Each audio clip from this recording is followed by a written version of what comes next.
IVM.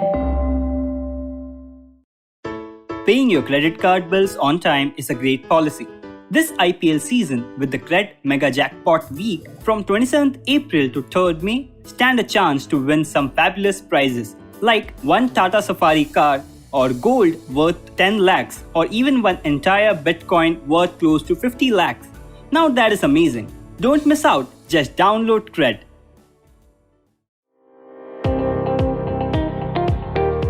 Welcome to All Things Policy, a daily podcast by the Takshashila Institution. We are a bunch of policy nerds based in Bengaluru, and we like bringing fresh perspectives to Indian affairs and Indian perspectives to global affairs. So grab a cup of coffee, sit back, and join us for today's chat. Hi, I'm Sarthak and I welcome you to one more episode of All Things Policy. In this episode, we are going to discuss how to increase access to laws. Laws govern different aspects of our lives. What we can do, what we can't, laws govern all this. In short, laws decide the extent to our personal and economic freedom. But accessing laws might be difficult. Sometimes it can be a nightmare. And access to laws impact access to justice. If one can't access laws, justice can't be reached. Rather, justice will be denied. So how do we make laws accessible to everyone? To discuss this, I have a special guest with me, Ms. P.R. Sandhya. Sandhya is a senior research fellow at Daksh. Daksh is a civil society organization that undertakes research and activities to promote accountability and better governance in India. Sandhya has recently authored a paper, Single Source for Laws. She is a graduate of ILS Law College and University College London. Hi Sandhya, welcome to All Things Policy. Hi, Sarthak. Thank you for having me here. Thanks, Sandhya, for being part of this discussion. So, Sandhya, what do you think are some of the issues when it comes to disseminating laws? Or if I have to look at the context of your paper, Single Source for Laws, why have you thought of writing on single source for laws? What is the need for single source for laws? The paper is a product of, in general, this last year, especially if you've noticed, we've had a lot of things move online. If you see, because of the pandemic, we've had a lot of notifications online. We've had a lot of our governance things go online, and we are trying to find information and clarity, everything online. While things were such, we were also thinking about accessibility to laws as, something in the digital medium. So the single source for laws sort of culminated from various things. One was, as I said, about how everything was slowly moving online, and also there was a attempt by the Indian government where they had started this thing called the India Code Portal recently, where they were uploading legislations.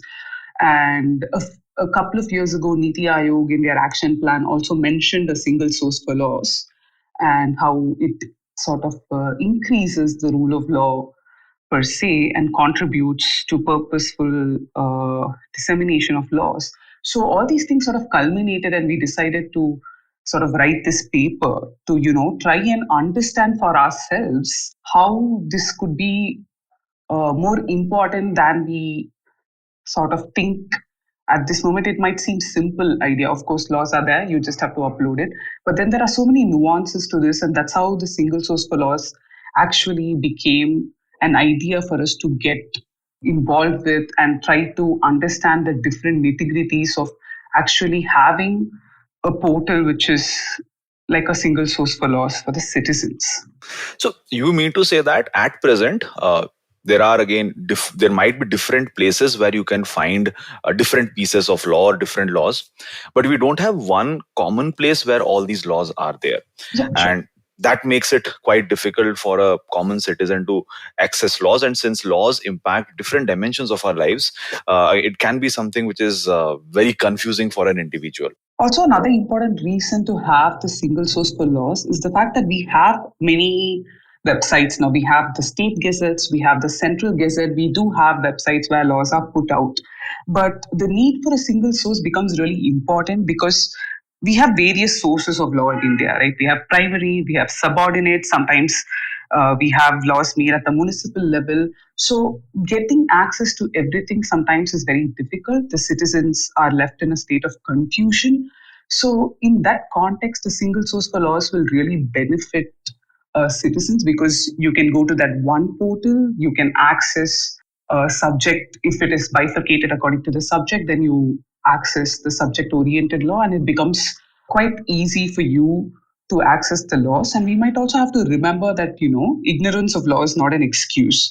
So, when we follow a principle like that, then it's that much more important for the governments to especially make it available for citizens that they are well informed, they understand their legal rights, because understanding of the legal rights, of course, is a big step in enforcing the legal rights as well. Mhm. And you get that all only when you have access to the laws and you know your rights. So, in that context, the single source for laws is really important because it adds responsibility on the governments to provide the information that they have to provide for the citizens. Yeah. So single source can basically ensure that people have greater access to laws. But right now, what do you think are some of the administrative issues when it comes to laws, accessing laws, and disseminating laws rather? What are the major challenges that we face? So, what I would say are the major challenges. One is definitely the legal design component of it. So, legal design is this growing field where access to justice is expanding to incorporate multiple dimensions. One of it is legal design. Legal design understands that all the information are now on the digital medium. So, we shouldn't make anything an information dump. We might have to ensure that whatever information we share is actually disseminated in a purposeful way so that citizens and people accessing the information can actually make sense out of that information. So that's one of the biggest challenges we have, even though we have electronic gazettes. If you actually look at the user interface of these gazettes, you would quickly find that it's not very citizen centric, it's not citizen friendly. You hardly can make out what the information is because, in some gazettes, if you notice, actually, it's not just the laws, they also put out other state related notifications. So, by the time you have to search for the exact law that's been gazetted, you'll have to undertake quite a bit of search and you have to literally trawl through the websites to try and find something that's relevant for you. So, in this scenario, it becomes important for you to focus on legal design aspects of whatever information that you disseminate online. So, everything is now digital, which means you also have to start thinking about the next step, because previously it was publication of laws. But then now you have to start thinking about what it entails to have digital publication of laws and what should it be to have an authenticated, consolidated, updated, and reliable digital version of laws. So that's a challenge. So, Sandhya, when you are saying that gadgets, they don't follow up appropriate design which can help the citizens understand laws. Now, we are basically talking about the publication aspect of laws, right? Laws are made by different legislative institutions, parliament, state legislative bodies. They make it, and then it is finally published in the gadget. And you are saying the design here is not appropriate. And here again, we have different bodies making law, right? At the union level, you have laws, and you have the laws at the central level, municipal level. So there will be gadgets at multiple levels, right? So a state will have its own gadget. Union level, there will be different gadgets. There will be a gadget. So do the performance functions of gadgets at all these different levels same, or they also keep on varying? That's the next thing that I was going to come for. Why, what is the challenge is definitely how the various state and the central government gazettes function. So even though they all have, like, if you actually notice the different state government gazettes, you don't really have any uniform policy in respect to how the laws are published. Sometimes there are instances where some of the gazettes have not been updated for more than 5 years, sometimes even 10 years. So you wouldn't know where exactly to go search for the laws. One of the things that we suggest is definitely thinking about a long-term policy for both the state and the central level when they are sort of indulging in the publication of laws. So that's definitely a problem because, like you said, the laws are actually made at the various levels. So it's that much more important for you to have a streamlined, synchronized access so you know what a particular subject has, what are the legal provisions impacting a particular subject at the state level, central level, and how it is read with possibly some other changes that have been made at the municipal level, for example. So, yeah. Yeah. So another thought that was coming to my mind is, see, we have been drafting laws for a long period of time. I mean, our constitution came into being some 70 years back. So from that period onwards, we will be drafting different laws. Union government, state governments, they will be making their laws. But again, law should be in sync with the present context, the social context rather.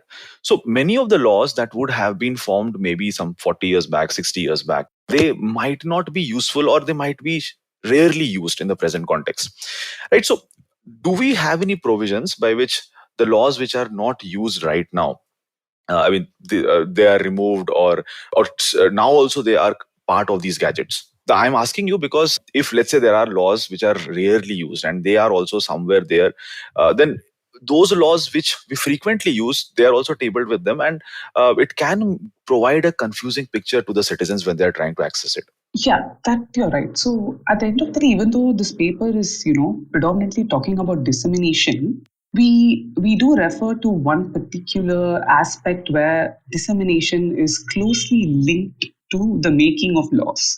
So in that context, in India, if you actually see, there have been committees, like the paper refers to one such central government committee where it suggests a certain number of laws to be repealed. So in India, you have to specifically repeal a law. So the issue also is quite complicated because sometimes at the state level, you might have to have state governments to monitor what is not applicable anymore, and they have to repeal it specifically at the state level as well. So there are quite a few issues that are sort of linked with both dissemination and lawmaking. One is definitely over legislation, like you pointed out, because we have too many laws both at the central level and the state level.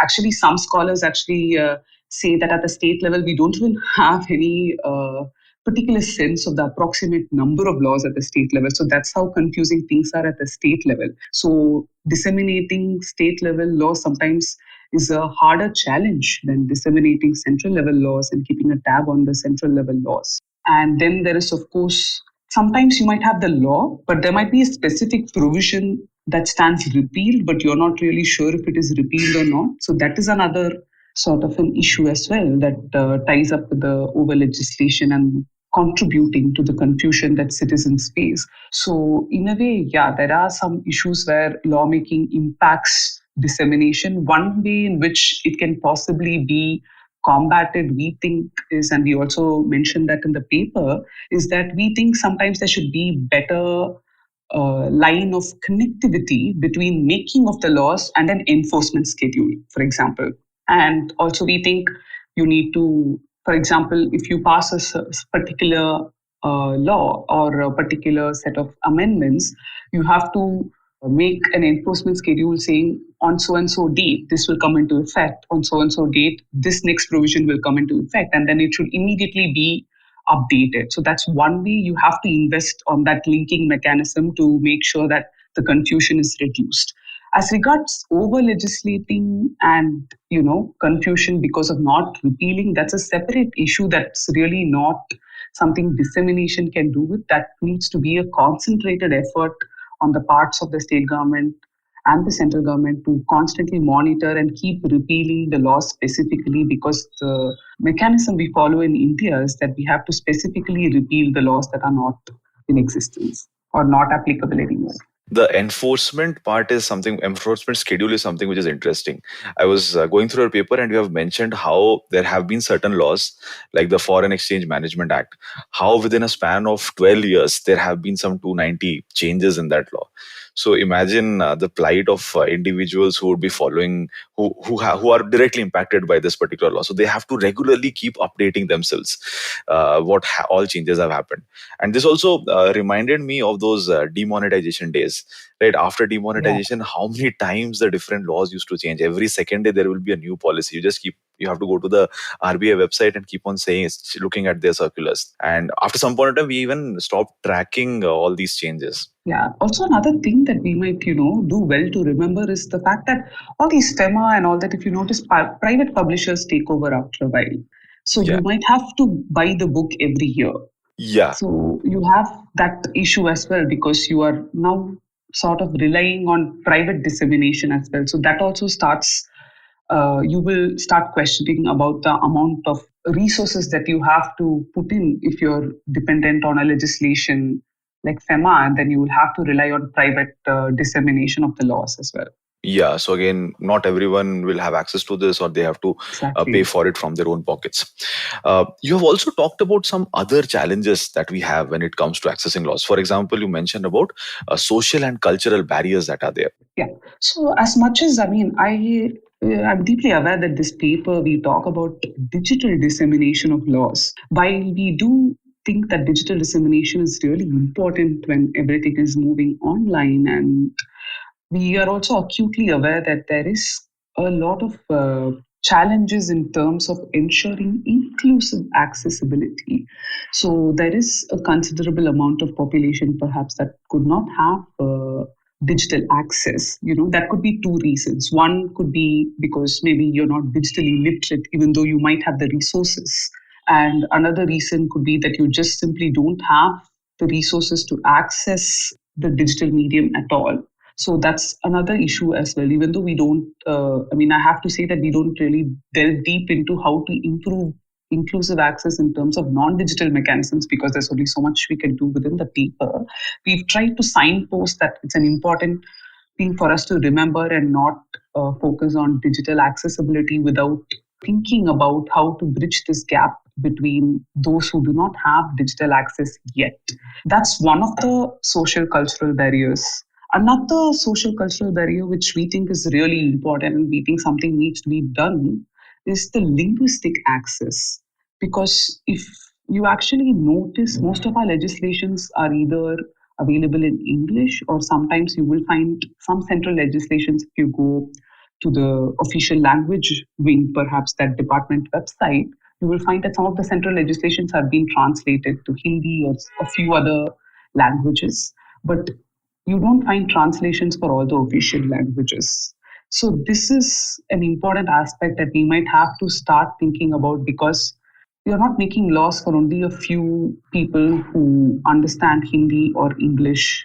You need to ensure that laws are translated in all the official languages so that it reaches as many citizens as possible.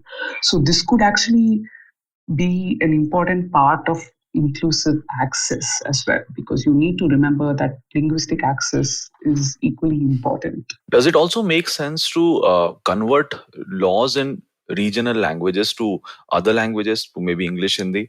Because I would assume that sometimes laws that are made by the state will be in the regional languages. Yes, you're right. Because sometimes when you're researching on a particular state's local rules, you will find that it's all been in Hindi. For example, I noticed that recently when I was looking up certain rules for video conferencing that has been passed over the last year, and some states have the rules in Hindi.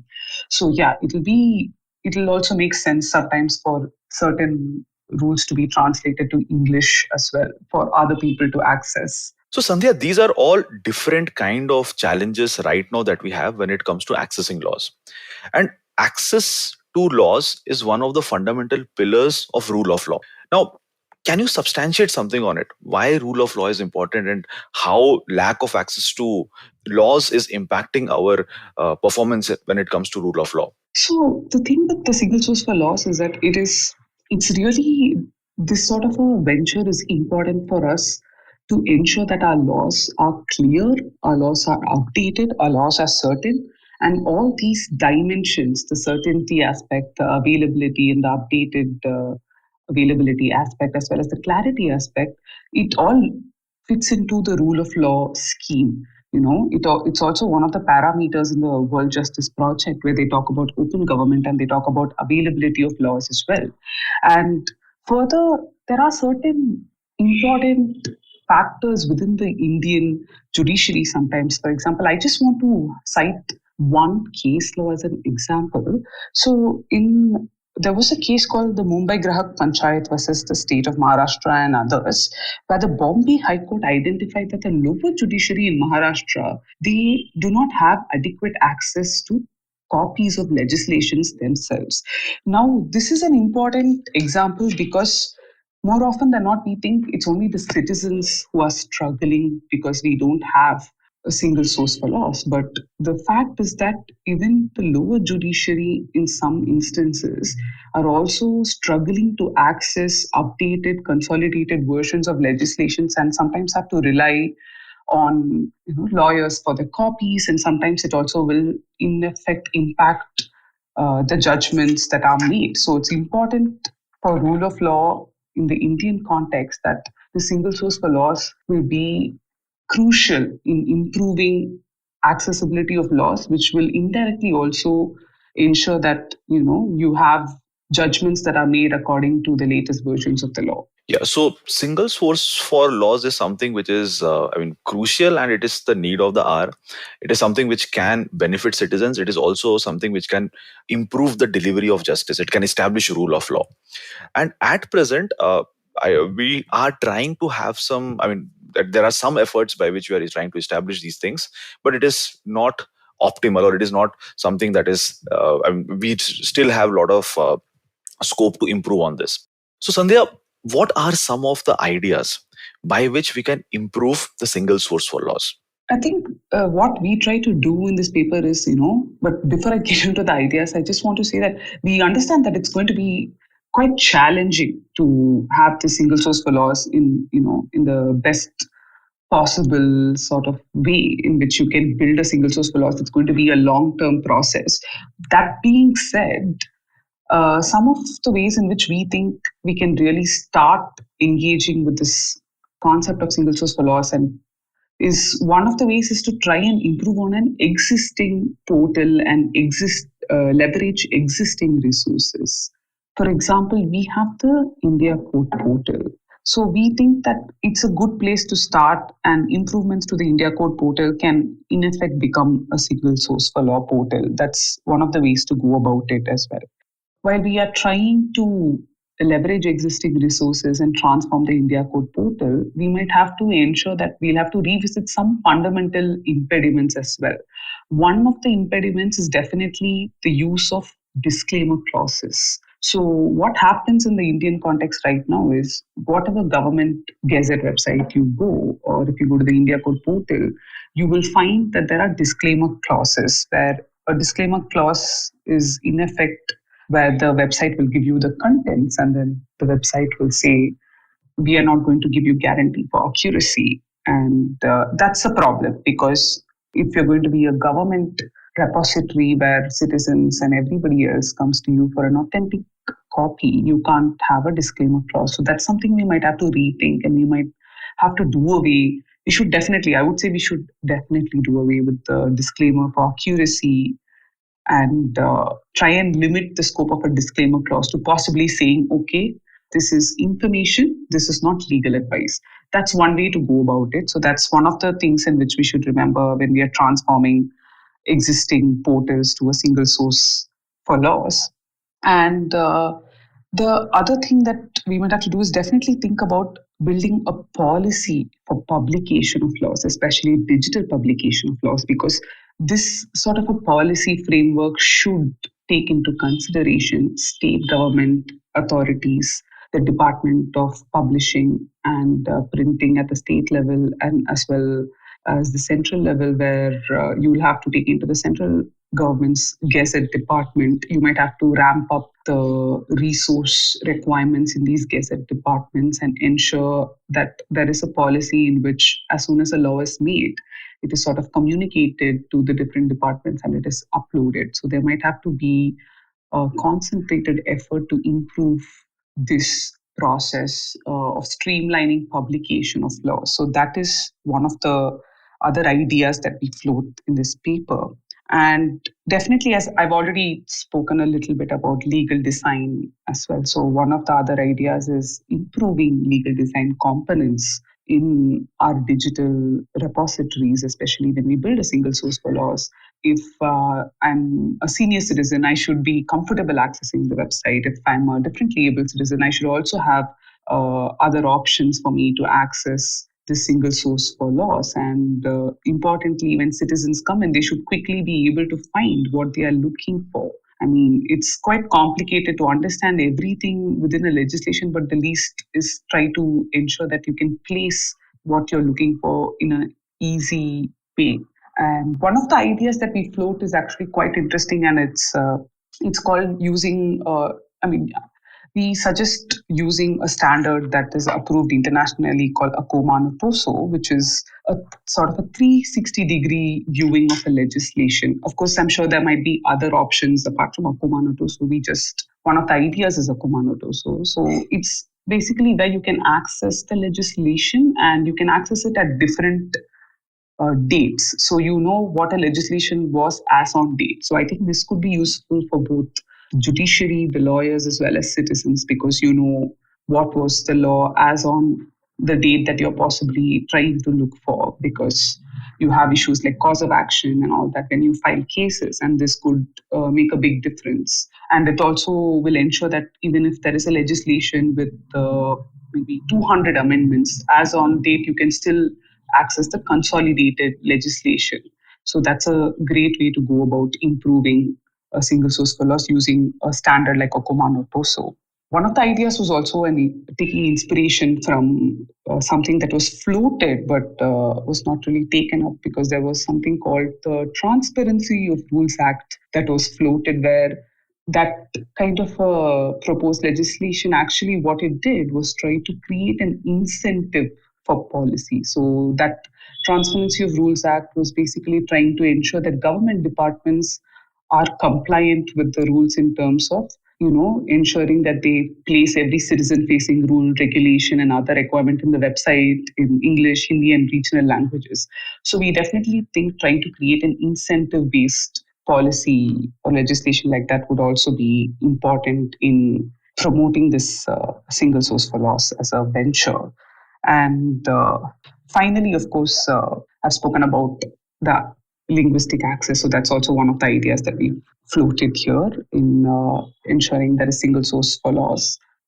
So finally, we also say that you have to look at laws as digital public goods now. So we think that as much as there is private dissemination and that's available, we think that the government should look at disseminating laws as a state obligation in terms of how they disseminate digital public goods effectively, and should possibly look at doing this in a purposeful manner for the citizens' benefit.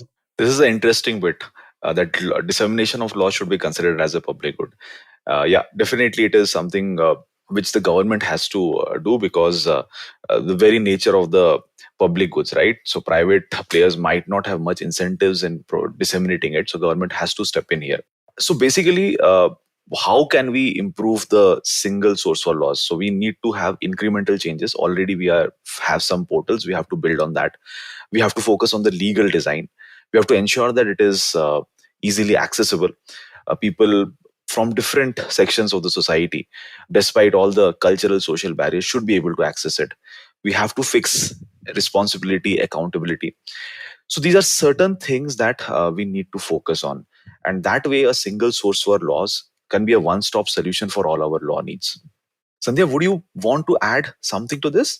I just want to say that, as much as this paper tries to do its best in terms of ensuring ideas and challenges and outlining what has to be overcome and what needs to be done, we also understand that this is a long-term process, because many international jurisdictions, the UK, for example, it took them 10, 15 years to build the kind of repository that they have built right now, where they have a single website where you can access all their legislations, and they also follow the Akoma no Toso standard as well.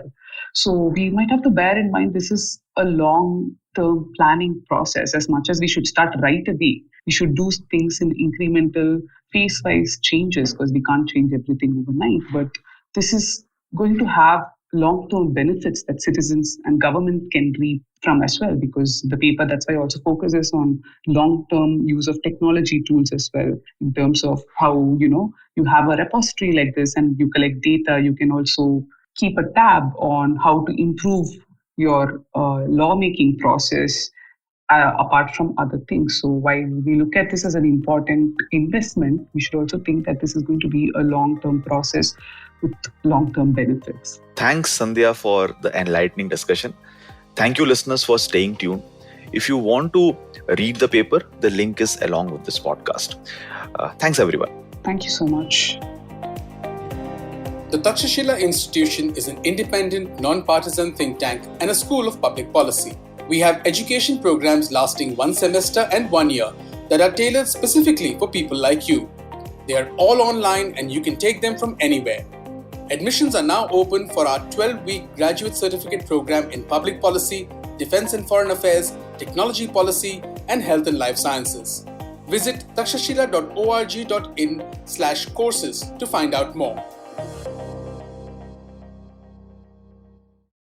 I hope you enjoyed that show. If you aren't following us on social media, please do. We're IVM Podcasts on Twitter, Facebook, and Instagram. We'd like to thank the sponsors on the network this week, thewholetruthfoods.com, Seat, PayPal, and Cred. We thank you all for your support. Tune into The Note, where Maruk Inayat talks to Dr. Bipin Joshi about the second wave of COVID. He calls it no less than World War III.